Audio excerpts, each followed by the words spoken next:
Pourquoi est-ce que nous souffrons?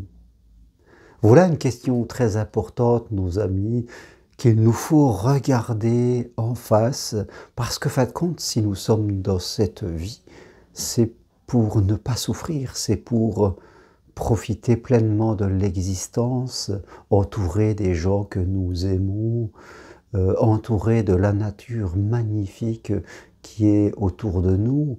Si nous vivons, c'est pour vivre pleinement la personne que nous sommes, nous connecter à certaines grandes valeurs spirituelles et utiliser nos capacités personnelles, parce que nous sommes tous dotés de capacités, et les mettre au service de la communauté. Voilà, je dirais, ce que nous avons envie de vivre, et pourtant nous souffrons. Pourquoi est-ce que nous souffrons? On peut se poser la question, et je vais vous donner des éléments de réponse qui doivent vous permettre de réfléchir. Je n'ai pas la prétention d'avoir la vérité, et méfiez-vous de toute personne qui croit détenir la vérité. Il y a plusieurs vérités, et ce que je dis doit vous inviter à penser à votre vie, à vous-même, là où vous en êtes. Nous souffrons beaucoup parce que nous sommes dans l'ego. L'ego, c'est le petit moi, le moi faible. On pourrait dire notre enfant intérieur blessé aussi, si nous voulions employer ces termes psychologiques. Et quand nous sommes dans l'ego, eh bien, nous sommes dans la résistance, nous sommes dans la peur, nous sommes dans la lutte intérieure, extérieure, et forcément, nous ne pouvons que souffrir. Nous sommes dans les croyances de l'ego. Je suis ce que les autres pensent de moi, je suis ce que je possède, je suis le poste que j'ai sur l'échelle sociale, les autres et moi sommes différents, je suis déconnecté du divin, c'est moi avec ma volonté qui dirige ma vie. Quand nous sommes sur l'ego, nous sommes souvent sur les jugements interpersonnels, nous sommes sur les critiques, sur les plaintes, parfois dans la dépendance affective, nous sommes dans l'excès de contrôle, parfois dans l'excès d'effacement, parfois dans l'excès nous nous mettons en avant. Nous travaillons beaucoup pour avoir des diplômes, pour avoir de l'argent, pour essayer d'évoluer matériellement, parce que c'est une certaine réussite par rapport au regard des autres. Parfois nous sommes passifs parce que nous jugeons que nous n'avons pas les compétences, que les autres sont mieux. En fait, quand on va aller vers l'échec, nous n'osons pas aller vers l'amour parce que on se trouve pas assez bien, ou alors on veut rencontrer des gens avec des critères spécifiques pour être sûr de ne pas être déçu. Je pourrais en rajouter des choses qui viennent nous montrer que nous sommes dans l'ego. Et être dans l'ego, ça veut dire que je suis centré de façon excessive sur moi, sur ma propre sécurité, sur ma propre mise en place de choses pour éviter de souffrir.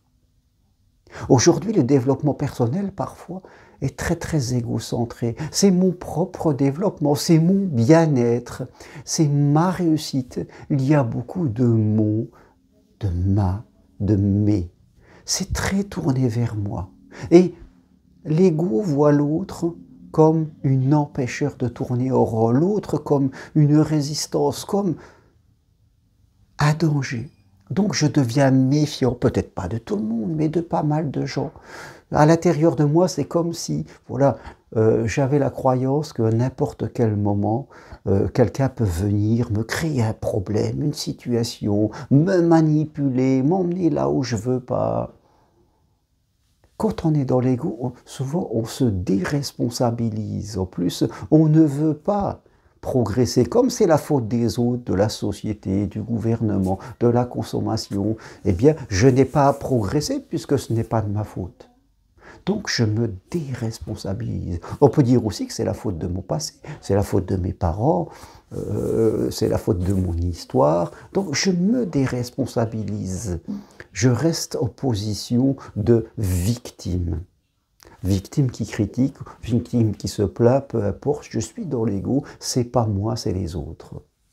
Et tant que nous sommes dans cet ego, dans ce petit moi, dans ce moi faible, la vie paraîtra compliquée, dangereuse. Je serai sur la défensive. Je serai dans la résistance. Je ne serai pas dans le lâcher-prise et je vais souffrir. Peut-être pas tout le temps. Peut-être que dans ma vie, j'aurai des moments de loisir parce qu'il n'y a que ça qui va je dirais, me faire avoir des bons moments. Je ne regarderai pas à l'intérieur de moi, je ne progresserai pas à l'intérieur de moi. Je n'irai pas travailler mon inconscient, mes émotions, apprendre. Je vivrai en voulant prendre le moindre risque. Je deviendrai très contrôlant. Et forcément, c'est coûteux en énergie, c'est fatigant. Donc, il me restera les loisirs, les plaisirs, les amusements. Il me restera à oublier, je dirais, en regardant des séries, que sais-je. Je ferai toutes ces choses et je serai un bon petit soldat de la société de consommation qui me dira que le vrai bonheur c'est ça, c'est de s'amuser, c'est de profiter, c'est de posséder. J'irai chercher refuge dans le matériel et dans les loisirs, mais je continuerai à souffrir, je sentirai en moi ce vide profond, parce que je serai déconnecté de mon cœur. Je ne serai pas de la voix du cœur. Je suis de la voix du mental, la voix de ma raison. Je fais confiance à ma raison, c'est-à-dire je fais confiance à mon propre jugement. Je suis complètement déconnecté du divin, de l'idée même de me dire que je pourrais être dirigé par quelque chose de plus grand que moi. Je serai complètement déconnecté des croyances qui sont connectées à la sagesse divine, c'est-à-dire je suis un être complet, je suis un être de paix, les autres sont comme moi, créons du lien ensemble, je m'engage dans des projets qui sont bons pour moi, bons pour les autres. L'autre a de la valeur autant que moi. Je m'approche, je crée du lien, je crée de la paix, même avec les gens qui ont tendance à m'agresser, peu importe, ça leur appartient. Je suis quelqu'un de humble, je me mets plus en avant. Je m'engage dans des projets et je fais confiance à la sagesse divine parce que je sais que la providence m'apportera ce dont j'ai besoin. Je vis simplement avec sobriété. Vous voyez, toutes ces manières d'être connectées à la sagesse divine, à la spiritualité, j'en suis déconnecté. Je ne suis pas dans cette fluidité parce que moi-même, je suis dans la résistance. Je suis dans la lutte et je souffre. Et quand on dit tu dois renaître à toi-même, c'est cela, vouloir quitter l'ego, le moi faible, pour me connecter au soi, comme on l'on dit, c'est-à-dire à mon côté évolué, égalitaire avec les autres, à ma sagesse divine, à me croire connecté à plus grand que moi. Les gens qui viennent marcher sur le chemin de Compostelle avec moi, et je t'invite à venir vraiment, c'est pour faire cette renaissance, renaître à soi-même, en tout cas débuter ce chemin. Sur Compostelle, on apprend à partager avec les autres. On partage le repas, on partage la chambre, on partage le chemin, on partage les joies, on partage les peines, on discute. On parle de la vie, de l'amour, de la confiance. Sur Compostelle, nous sommes avec l'autre, main dans la main. On marche lentement. Ce n'est pas une compétition. On n'est pas dans l'ego. Je dirais, je ne suis pas un randonnée sportif en disant oh, combien de temps on va arriver, avec quelle allure, qui est arrivé en premier, en second ou en dernier. Non, ça ce sont tous les critères de l'ego. Je suis sur Compostelle pour marcher à la même allure que mon compagnon. Même si je pourrais marcher plus vite que lui, je reste avec lui parce que le but c'est de rester ensemble. Nous faisons une cordée spirituelle. Voilà pourquoi on vient sur Compostelle. Nous dormons dans des endroits différents comme des sanctuaires.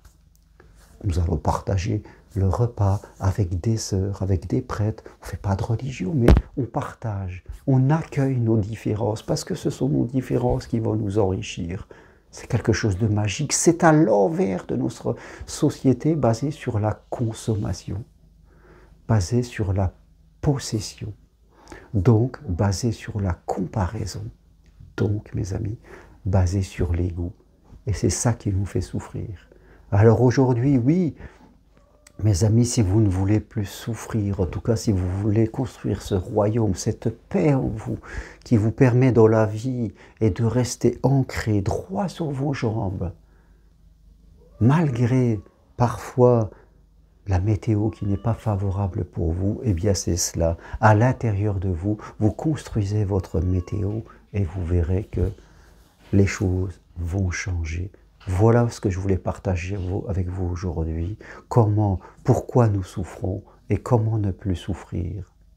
C'est-à-dire vouloir renaître et aller sur les vraies valeurs spirituelles. Faites attention, votre ego vous dira toujours que vous n'en avez pas besoin, que vous êtes très très bien.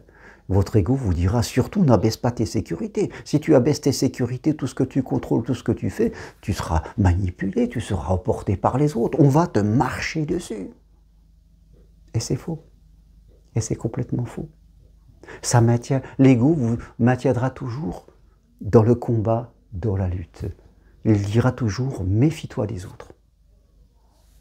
Et tant qu'on est là-dedans, on ne fera toujours que souffrir. Voilà ce que je voulais partager avec vous. Si vous voulez aller plus loin, eh bien venez marcher sur le chemin de Compostelle lors d'une de mes marches d'évolution début juin, fin juillet, fin septembre, vers Conques, vers Rocamadour, au départ du puits.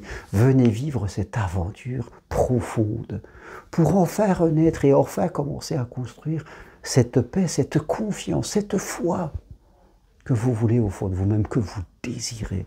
Mais il vous faut venir vivre quelque chose de différent. Vous pouvez aussi prendre une consultation avec moi, c'est possible de chez vous, si vous êtes quelqu'un qui aspire à vivre à deux, à vivre l'amour, mais ne pas aller dans l'amour, dans l'ego, c'est-à-dire vouloir rencontrer quelqu'un juste pour vous, puis après ça s'arrête là, ça serait voué à l'échec. Et peut-être vous avez envie de devenir psychopraticien ou psychopraticienne, pour accompagner les autres, évoluer vous-même. Et dans ce cas-là, vous pouvez suivre mon enseignement individuel, possible à distance de chez vous. Toutes les infos sur mon site germainrocari.com. Merci, à bientôt, au revoir.